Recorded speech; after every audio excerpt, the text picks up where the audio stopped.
hadirin sidang jamaah subuh yang dimuliakan oleh Allah Subhanahu wa taala. Pada pagi ini kami mengambil rujukan dari kitab Tafsir Jalalain yang dikarang oleh ulama besar. Ketika Allah Subhanahu wa taala berfirman dalam Al-Qur'an, wa idz qala rabbuka lil malaikati inni ja'ilun fil ardi khalifah.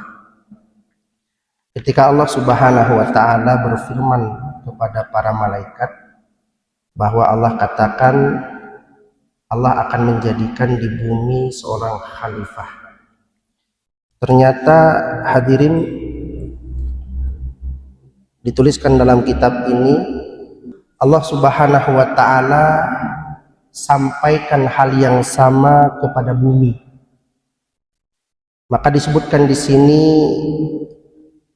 Anallaha lamma arada khalqa Adama, ketika Allah Subhanahu wa taala menghendaki untuk menciptakan Nabi Adam, auha ilal ardi, Allah Subhanahu wa taala berfirman atau berwahyu kepada bumi. Kata Allah kepada bumi, inni khaliqum minka khalqan, wahai bumi, saya akan ciptakan seorang makhluk dari dirimu. Man ata'ani adkhaltuhu jannah. Kata Allah, siapa yang taat kepadaku di antara orang-orang yang aku ciptakan darimu, akan aku masukkan ke dalam surga. Wa man asani, dan siapa-siapa yang maksiat kepadaku, aku akan masukkan dia ke dalam neraka. Ketika Allah katakan kepada bumi bahwa akan ada makhluk yang masuk surga dan masuk neraka, maka bumi ini bertanya kepada Allah, ya Rabbana, wahai Tuhan kami, atakhluqu minni khalqan yadkhulun nar, apakah engkau akan jadikan makhluk dari diriku, kata bumi, yang akan masuk neraka? Maka Allah katakan, na'am, benar wahai bumi. Artinya benar, Allah akan ciptakan makhluk dari bumi yang ada di antaranya akan masuk neraka.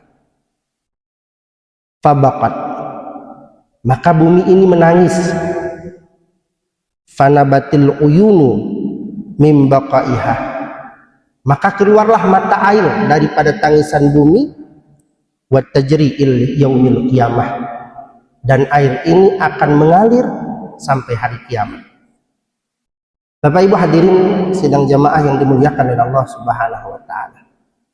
Ternyata mata air yang kita minum darinya, yang kita mandi darinya, yang kita mencuci darinya, yang kita membersihkan segala-galanya dengannya, ternyata air itu adalah tangisan bumi saat bumi ini tahu ada di antara kita yang masuk ke dalam neraka.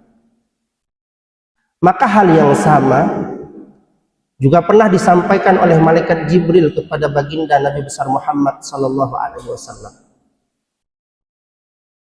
Datanglah Jibril dan baginda Nabi bertanya kepada Jibril ini tentang hal dan siapa yang akan menjadi penghuni neraka itu. Maka oleh malaikat Jibril sampaikan kepada Nabi Muhammad satu persatu, Pak. Neraka yang pertama siapa yang huni, neraka yang kedua. Ketika malaikat Jibril katakan bahwa neraka yang paling rendah ini akan dihuni oleh umat Nabi Muhammad, maka saat itu baginda Nabi jatuh tersungkur dan menangis. Dalam riwayat disebutkan baginda Nabi menangis selama 3 hari 3 malam, tak bangun-bangun dari sujudnya menangis dan tak keluar-keluar dari kamarnya kecuali ketika dikumandangkan azan. Ketika azan berkumandang, baginda Nabi bangun, sholat, habis sholat kembali lagi ke kamarnya, sujud lagi, menangis lagi. 3 hari 3 malam. Datang sahabat Abu Bakar, mengetuk pintu karena tahu baginda Nabi menangis, ketok ke pintu.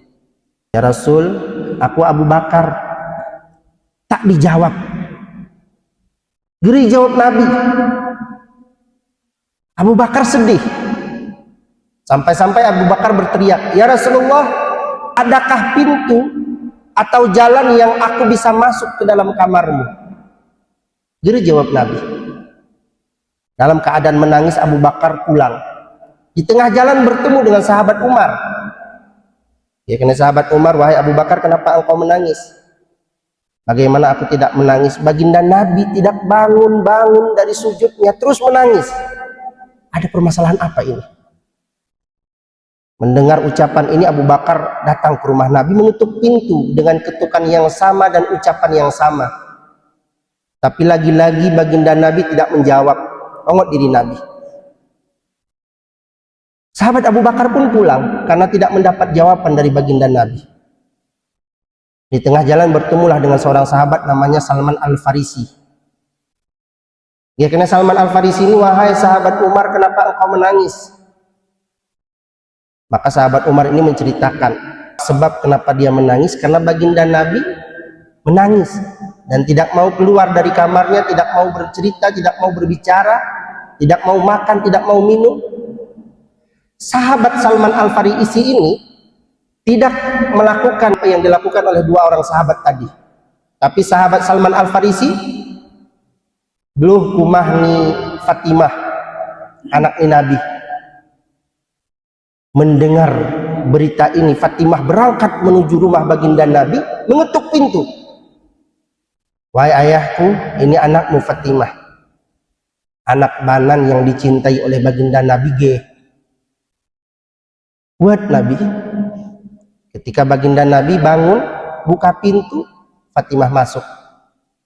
Anaknya Fatimah, "Wahai ayahku, kenapa engkau menangis?" "Wahai anakku, putriku, bagaimana ayah tidak menangis?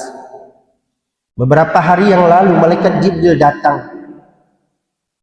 Dan malaikat Jibril sampaikan kepada ayahmu ini, wahai anakku, bahwa kelak nanti akan ada umatku yang masuk ke dalam neraka."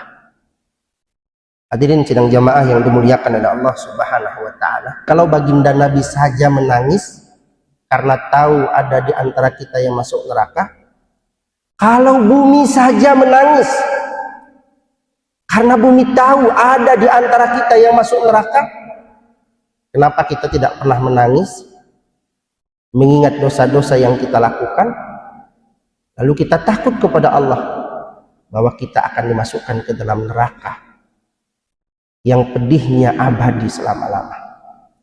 Maka di pagi yang mulia ini, adalah hadirin sidang jamaah yang dimuliakan oleh Allah Subhanahu wa taala, untuk terus setiap hari kita mulai hari-hari kita dengan ketaatan kepada Allah, dan kita tutup hari kita nanti malam dengan banyak-banyak beristighfar kepada Allah Subhanahu wa taala, agar kelak nanti kita akan dimasukkan ke dalam surga bersama baginda Nabi besar Muhammad sallallahu alaihi wasallam.